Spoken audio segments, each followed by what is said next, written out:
"Ma'am, this is a military aircraft, not public transit," the captain scoffed, blocking the jet's entry ramp. The woman he dismissed? Sarah Mitchell, gray-streaked hair, mop in hand, invisible to most.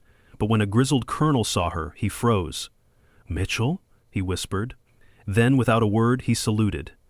The air stilled. Every soldier watching knew something had just shifted. They didn't know that beneath that janitor's uniform was a war hero erased by time, and someone just reactivated her story. The helicopter blades cut through the morning air with a distinctive whoomp, whoomp, whoomp that makes her flinch, though she masks it instantly by bending to wring out her mop with deliberate focus.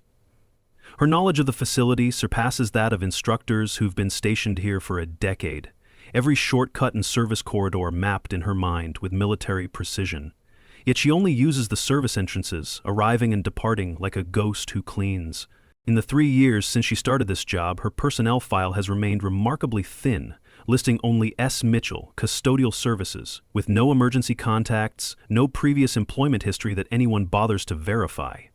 She'd applied through a third-party contractor that never questioned the gaps in her resume, or the fact that her social security number had only been active for 5 years, a new identity purchased from shadows after her official death, clean enough to pass civilian background checks that never cross-section with military databases. She takes her meals alone in the maintenance closet, a small sandwich and black coffee consumed in silence while others gather in the staff break room to share stories and complaints. Every staff social event invitation goes politely declined, every attempt at friendly conversation redirected to the work at hand. If you were denied entry somewhere you belonged, would you fight back or walk away? Let me know where you're watching from. A young recruit struggles with disassembling his weapon during morning drills, his fingers fumbling with the components as his squad leader's voice rises in frustration. Sarah pauses her mopping, watching through the window as the boy's panic increases with each failed attempt. Without thinking, she adjusts her grip on the mop handle, demonstrating the proper hand position to no one in particular, her muscle memory responding to training that officially never existed.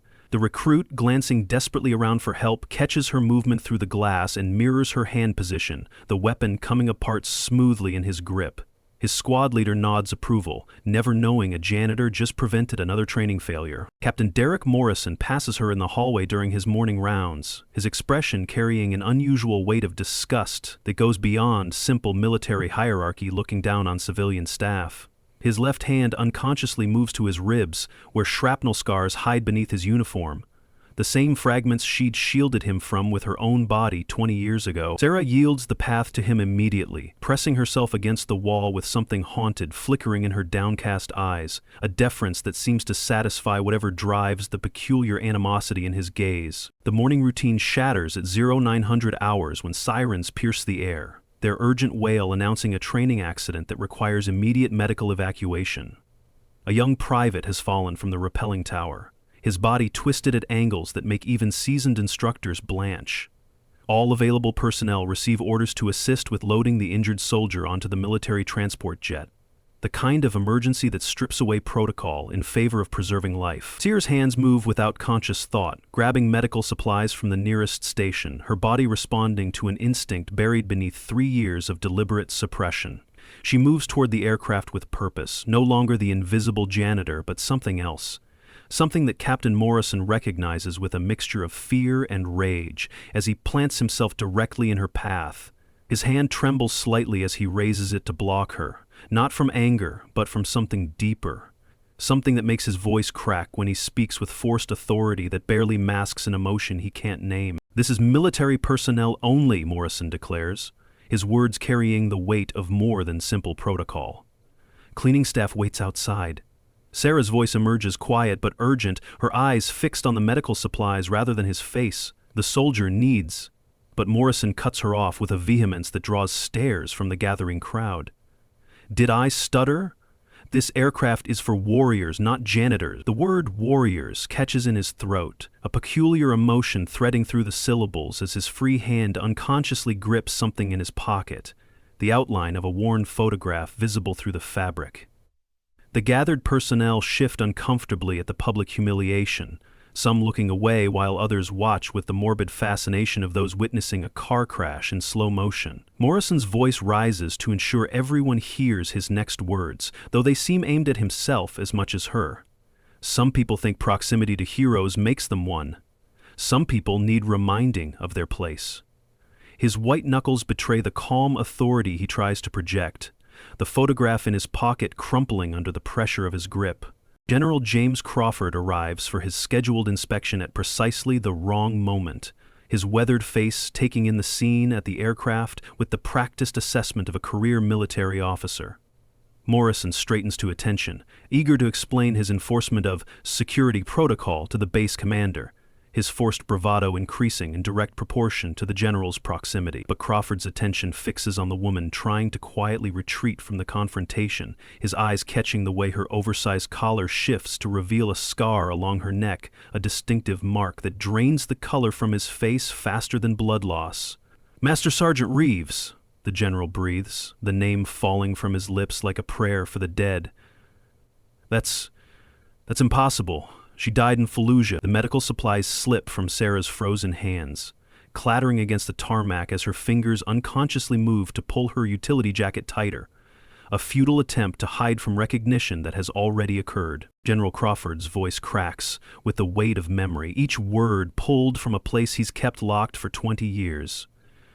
November 9th, 2004, Operation Phantom Fury. The date hangs in the air like smoke from a battlefield that never truly cleared. While Morrison stands confused, his earlier authority evaporating into bewilderment. "Sir, this is just maintenance staff," he insists, but his hand moves unconsciously to his chest, where dog tags rest beneath his uniform, a gesture that betrays knowledge his conscious mind refuses to acknowledge.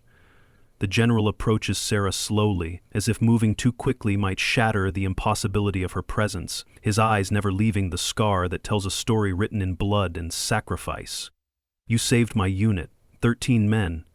We counted them every year on the anniversary, every name, every face." Sarah's eyes close against the weight of recognition, her voice emerging as barely more than a whisper. "That person is gone, General.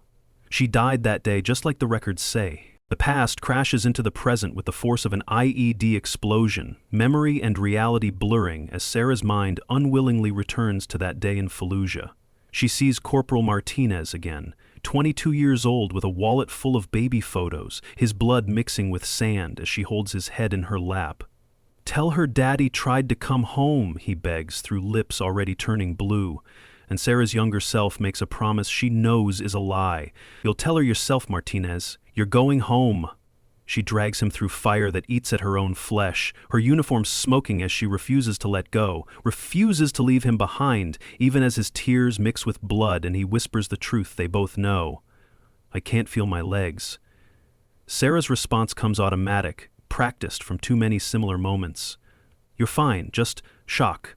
Keep talking to me about your little girl." But she knows he's paralyzed, knows the shrapnel has severed what medical science can't repair, knows she's dragging a dead man who hasn't stopped breathing yet. Young Morrison appears in her memory next, barely 19 and crying for his mother as bullets crack overhead, his terror absolute and primal. The RPG explosion that should have killed him instead catches Sarah as she throws herself between him and the blast, her back taking shrapnel meant for his chest. "My mother's name is Grace," he babbles through shock, as she drags him, his blood mixing with hers. "She makes apple pie every Sunday. Please don't let me die before I taste her pie again." Sarah's voice stays steady despite the metal burning in her flesh. "You'll have 2 slices next Sunday, Morrison, with vanilla ice cream." Sarah finds herself singing, her voice somehow steady despite the chaos, offering the same lullaby her own mother sang to her brother before cancer took him. "Sleep now, brave boy, morning will come," the words emerging between controlled breaths as she low crawls through the kill zone, with Morrison's weight on her back. "Don't leave me." His terrified grip on her vest threatens to strangle them both, fingers locked in a death grip that speaks of terror beyond his years. "Never," she whispers back, meaning it with every fiber of her being. Warriors don't abandon warriors. The sniper's bullet that grazes her neck comes almost as an afterthought, adding another line to the map of scars she's collecting like testimonials to other people's survival. Have you ever been underestimated because of how you looked? Share your story below. The truth of Sarah's survival emerges in fragments, each piece more improbable than the last. Official military records list Master Sergeant Rebecca Reeves as killed in action, her body presumed lost in the hospital bombing that followed the rescue. The blast had destroyed the field hospital's record systems, incinerating patient files and the laptop containing the casualty list updates, her status forever frozen at KIA, while she lay unconscious in an overflow ward. The reality proves both simpler and more complex, found unconscious by Iraqi civilians who didn't care about dog tags or nationality, only that a woman needed help. She spent months in an overflow civilian hospital, her facial injuries and trauma rendering her unrecognizable, even to herself, when she finally looked in a mirror. The military counted bodies at the bombing site, assumed hers among the ash and debris, closed her file with full honors and a folded flag sent to parents who'd already lost one child to war. Sarah woke with partial amnesia, remembering only fragments and the name Sarah from somewhere deep in her scrambled memories. By the time her full recollection returned, she'd already been dead for 6 months, her unit buried, her war over, and she made the choice that would define the next 20 years. Heroes are buried at Arlington, Sarah says now, her voice steady despite the tears threatening at the corners of her eyes. I just clean floors. The survivor's guilt weighs heavier than any equipment she ever carried, manifesting in dreams where Martinez asks about his daughter, where dying men seek promises she couldn't keep, where 13 lived because 37 died. PTSD made her fear the responsibility that would come with recognition, the expectation to be something more than broken pieces held together by routine and purpose. She found peace in anonymous service, in ensuring training facilities stayed clean for the next generation of soldiers who would never know their janitor once pulled their predecessors from hell. The families had found closure in her death, she reasoned, had grieved and moved on with folded flags and medals that meant their loved one died for something. Why disturb that peace with the messy reality of a survivor who couldn't explain why she lived when better soldiers died? The scar on her neck tells its own story to those who know how to read such things. Shrapnel from an RPG that targeted Crawford's radio man, a piece of metal that should have severed her carotid but somehow missed by millimeters. She refused evacuation until all 13 men were secured, until the last of them was loaded onto the medevac that she should have been on. 13 alive, squad dead, fair trade, were her last coherent thoughts before collapse claimed her. The mathematics of survival reducing to simple arithmetic in a mind shutting down from blood loss and exhaustion. Field medics later said she died twice on their table, her heart stopping as if even her body understood the debt that needed paying. The last man she saved, the youngest who cried for his mother, was Private First Class Derek Morrison, though neither of them would acknowledge this connection for 20 years. Morrison's reversal comes not gradually but all at once, like a dam breaking under pressure it was never designed to withstand. The general orders him to attention, beginning to recite Sarah's classified record of valor in detail that speaks of briefings repeated until memorized. This woman has more confirmed saves than your entire career, Captain. Distinguished Service Cross, Silver Star, 3 Purple Hearts. But Morrison's breakdown interrupts the litany, his composure shattering as he pulls out a worn photograph with shaking hands. I know, he gasps between sobs that 20 years of military bearing can't suppress. I've always known. The photograph shows a 19-year-old version of himself being carried from hell by a woman whose face is obscured by blood and smoke, but whose determination is evident in every line of her body. I recognized her walk 3 years ago.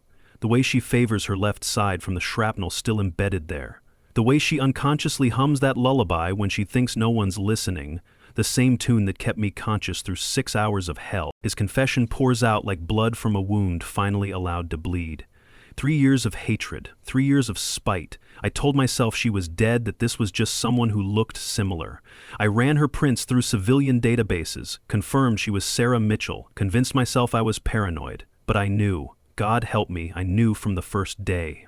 Morrison's legs buckle, not from military protocol, but from the crushing weight of dishonor that threatens to break him completely. The internal monologue he suppressed surfaces in broken fragments between sobs. He gave everything, I gave insults. The memory of her blood dripping on his face as she carried him through fire burns fresher than any physical scar. What kind of man repays life with shame? The question hangs unanswered because everyone present knows the answer stands before them in a captain's uniform, reduced to his knees by the magnitude of his own failure. You sang to me, he continues, his voice breaking completely, like I was worth saving. Like my life mattered more than yours. The gathered soldiers watch in stunned silence as their superior officer breaks down before a janitor. The rigid hierarchy of military life crumbling in the face of a debt that transcends rank. I became an officer to honor her sacrifice, Morrison continues, each word an admission that costs him another piece of the facade he's maintained. Every promotion, every commendation, I told myself it was for her, to make her death mean something. His voice drops to barely audible levels. When I saw her alive, cleaning toilets while I wore the rank her sacrifice earned me, I felt like a fraud. Every insult was hatred for my own cowardice, for surviving when she should have died. I kept her secret because I thought I was protecting her, but I was protecting myself. From the truth that I'd become everything she saved me from becoming, a coward who puts pride before honor. The photograph trembles in his grip, 20 years of careful preservation evident in its worn edge. I used her memory for advancement while she chose anonymity. That lullaby she sang. I sing it to my daughter now. Tell her it's from a hero who saved Daddy. The complete breakdown of a decorated officer before enlisted personnel and civilians should scandalize, but instead creates a moment of profound silence as truth fills the space between them. The twist comes from an unexpected source. A young female recruit named Private Emma Reeves steps forward from the gathering crowd, her face pale with recognition. "Aunt Rebecca," she whispers, and the entire assembly freezes. Sarah's eyes widen in shock as she sees her brother's daughter in uniform, the niece who was told her aunt died a hero in Iraq when she was just 3 years old. "Mom said you were killed in action. We visit your grave every Memorial Day." The revelation that Sarah has been cleaning the very base where her own niece trains adds another layer of complexity to her hidden identity. General Crawford calls an impromptu formation, his voice carrying the authority of someone who understands the weight of this moment. One by one, he lists Sarah's commendations from memory, each medal and action report memorized like scripture. The gathered soldiers gradually piece together the identity of the woman they've passed in hallways for 3 years, the legendary Ghost of Fallujah, who existed more in myth than confirmed fact. Stories they'd heard in basic training, whispered accounts of a sergeant who refused to leave anyone behind, who dragged men twice her size through enemy fire while singing lullabies to keep them conscious. The recognition spreads through the ranks like wildfire, and without any order given, they begin to salute. First one, then another, until every uniformed person present stands at attention, rendering honors to a woman in a janitor's uniform who outranks them all in the currency that matters. Sarah's response comes quiet but firm, a voice that once commanded men in battle now asking for something harder than courage under fire. "I'm just Sarah Mitchell now. That other person, she completed her mission." She turns to Morrison, still on his knees with tears streaming down his face, and offers the absolution he doesn't deserve but desperately needs. "You lived. You have a daughter. That's all I asked." Her weathered hand reaches out, not to help him up, but to touch the photograph he clutches like a lifeline.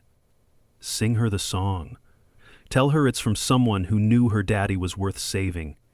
That's your honor now." The simplicity of her forgiveness breaks something in Morrison that his self-hatred couldn't touch, and he nods through tears, understanding finally that survival itself carries obligations heavier than any rank. She turns to her niece, tears finally breaking through her composure. "Your mother needed to grieve a hero, not nurse a broken soldier. Sometimes the dead serve the living better by staying dead." Sarah refuses the general's offer to reinstate her rank and records. Her reasoning is simple as it is profound. "My war ended that day, General. Let me serve this way." She gestures to the training facility around them, to the young soldiers who will never know their janitor once walked their path. "The best leaders teach without speaking. Every floor I clean, every facility I maintain, ensures they train safely. That's my mission now." Her request for continued anonymity comes not from shame, but from understanding that sometimes the greatest service happens in shadows. "Those boys I saved, they lived full lives, had families. That's the victory. Not medals or recognition, but grandchildren who exist because 13 men came home." The general accepts her decision with the respect of someone who understands that true service takes many forms. Morrison's self-imposed consequences reflect a man trying to balance scales that can never be even. He transfers himself to the most remote posting available, a weather station in Alaska where he'll have years to contemplate the weight of survival. His apology letter, left on Sarah's cleaning cart, contains no excuses or justifications. "I dishonored what you protected," it reads simply, Every cruel word was a betrayal of the life you gave me.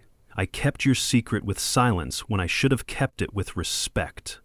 A month's pay donated to a veterans fund in her name attempts to put monetary value on what has none, but it's the final items that carry the most weight.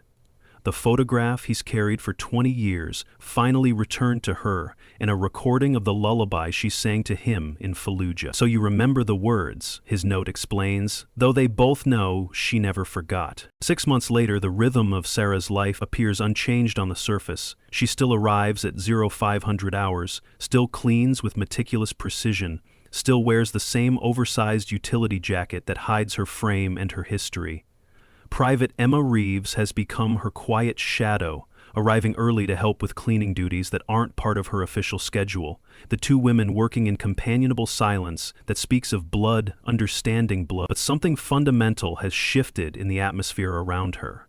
Young recruits perform better, though they can't explain why. Training injuries decrease by 40%, a statistic that puzzles administrators who don't notice how certain equipment gets mysteriously adjusted overnight, how safety protocols appear reinforced in ways too subtle to document. Nobody questions the civilian custodian who seems to know too much about combat medicine, who leaves anonymous notes for struggling recruits that somehow contain exactly what they need to hear. A female recruit wrestling with self-doubt finds a message tucked into her gear.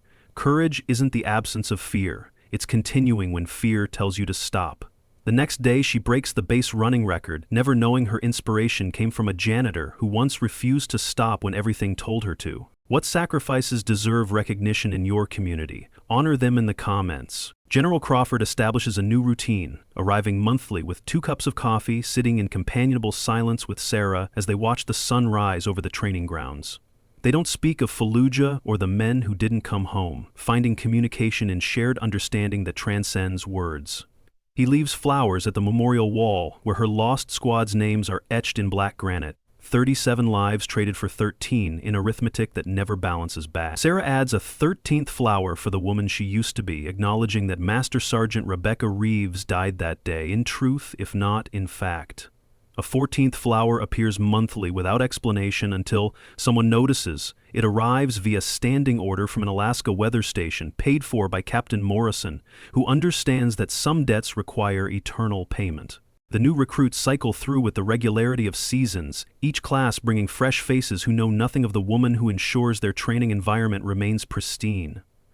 A particularly cocky private makes the mistake of mocking the old cleaning lady within earshot of veteran soldiers, his laughter dying as he notices the sudden stillness that follows his words. The silence that descends carries more weight than any shouted reprimand, heavy with unspoken knowledge that passes between those who've learned to look closer. One veteran leans in close, his whisper carrying the gravity of passed-down wisdom. Show respect. You never know who's watching your six. The private's confusion at the cryptic warning fades as he watches the other soldiers' deference to the janitor, the way they step aside in hallways not from obligation but from something deeper. Sarah continues mopping, a slight smile playing at the corners of her mouth as she works, her shadow cast by the morning sun forming the unmistakable silhouette of a soldier, at attention, hand raised in eternal salute. The cleaning cart she pushes through hallways becomes a mobile command post for invisible leadership, stocked not just with supplies but with purpose. Young soldiers struggling with homesickness find encouraging notes that somehow address their specific fears. A recruit whose hands shake during rifle assembly discovers detailed diagrams sketched on napkins left where only he will find them. The mess hall experiences a mysterious decrease in food poisoning incidents after Sarah quietly reports refrigeration issues no one else noticed. Her presence becomes a constant in the shifting landscape of military training, a fixed point that anchors something essential but unnameable. The officer who once tried to bar her from an aircraft now serves at a remote outpost where Aurora Borealis dances across winter skies, each green wave reminding him of the utility jacket she wore while saving his life. In quiet moments between duties, Sarah sometimes touches the scar on her neck, feeling the raised tissue that maps a moment when everything changed. The shrapnel still embedded in her left side aches on rainy days, a weather forecast written in metal and memory. She's learned to find meaning in the mundane tasks that fill her days, understanding that every polished floor reflects more than light. It reflects a commitment to excellence that transcends job title. The young soldiers who train on these grounds will go on to their own battles, their own moments of truth, and if her invisible presence helps even one of them come home, then her choice to remain Sarah Mitchell rather than reclaim Rebecca Reeves validates itself daily. The base chaplain notices her sometimes in the pre-dawn darkness, a solitary figure moving through empty corridors with purpose that suggests prayer in motion. He's offered counsel, sensing the weight she carries, but Sarah politely declines with the explanation that her reconciliation happened long ago on a blood-soaked street in Fallujah. Her theology reduced to simple arithmetic that day. 13 souls saved justified, 37 lost, including her own. The families who received folded flags and posthumous medals found closure in their grief, built lives around absence that her resurrection would only complicate.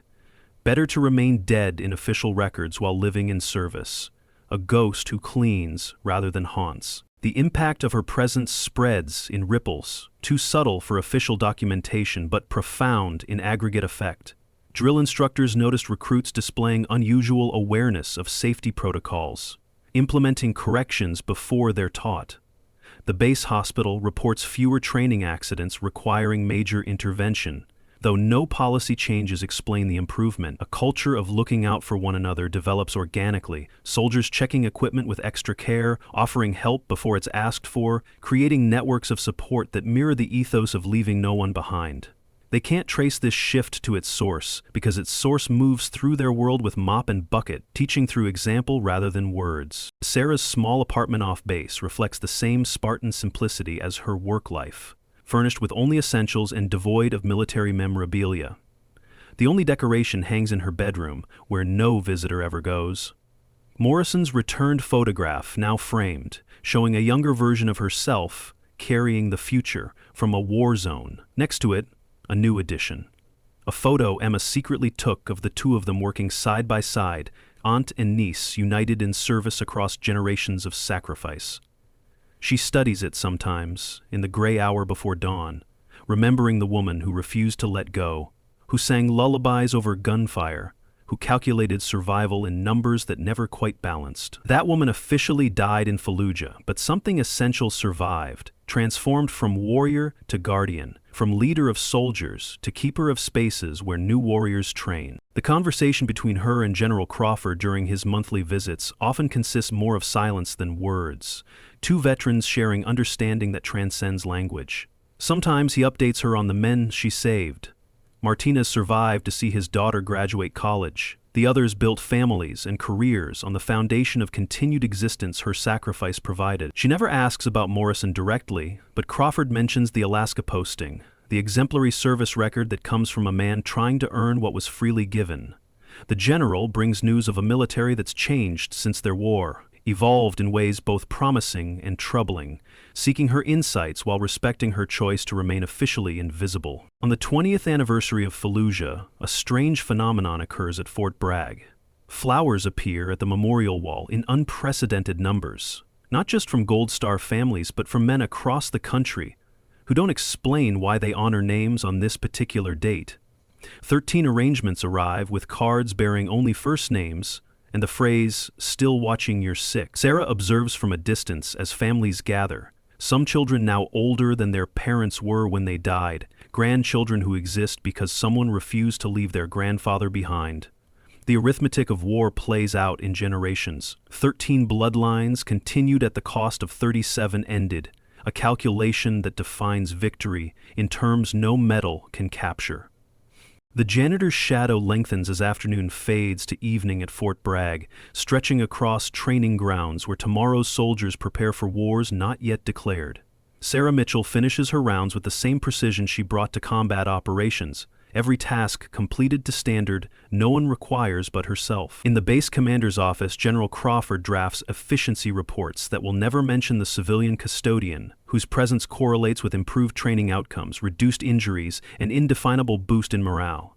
Somewhere in Alaska, Captain Morrison teaches survival skills to new officers, including lessons learned from a woman who showed him that living through war creates obligations heavier than dying in it. The base settles into night routine, secure in ways its occupants don't fully understand, guarded by someone who learned that the greatest victories often come disguised as ordinary service. Sarah locks the maintenance closet, hangs up her equipment, and walks to her car through shadows that salute her passing, another day's mission complete, in a war that never truly ends, but transforms into different kinds of duty.